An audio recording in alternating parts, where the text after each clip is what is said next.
Kwa jina naitwa Tunzo Benzi kuwa. Nipo jimbo la Mbozi, mkoa wa Songwe. Naizungumzia tarehe 29. Jamani, kama mnavyojua tarehe iliyopangwa na serikali kwa tarehe 29 ni kwenda kupiga kura na kurudi nyumbani.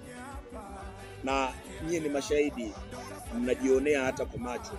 Rais Samia mambo aliyoyafanya katika nchi yetu ya Tanzania.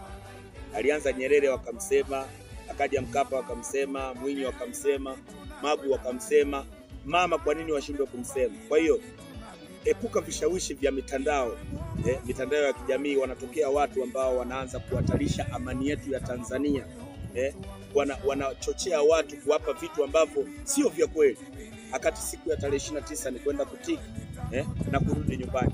Watu wanataka kuhatarisha amani yetu ya Tanzania. Kumbuka tuna watoto, tuna wazee wanaotutegemea. Tutahatarisha vitu vingi katika nchi yetu ya Tanzania. Umeona? Kutatokea njaa, vita sio kitu kidogo.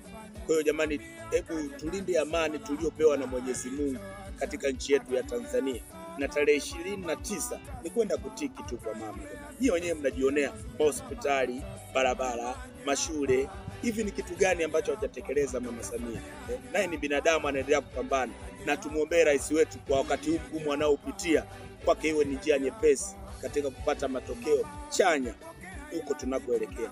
Kwa hiyo jamani, wa Tanzania tushirikiane kwa pamoja. Tarehe 29 unaenda unapiga kura, unarudi nyumbani, maana kura yako ndio ushindi. Asante.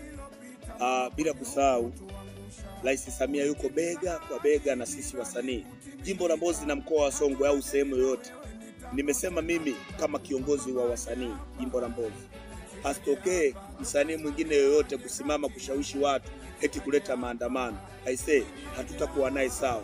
Haiwezekani aweze kuchochea vita katika nchi yetu, vitu ambavyo sio vya muhimu. Kwa hiyo sisi tuko bega kwa bega na Mama Samia kwenda kupiga kura kulinda amani ya Tanzania, na jimbo la Mbozi wasanii wote ni kwenda kupiga kura na kurudi nyumbani. Nadhani itakuwa sawa, au sio? Sawa.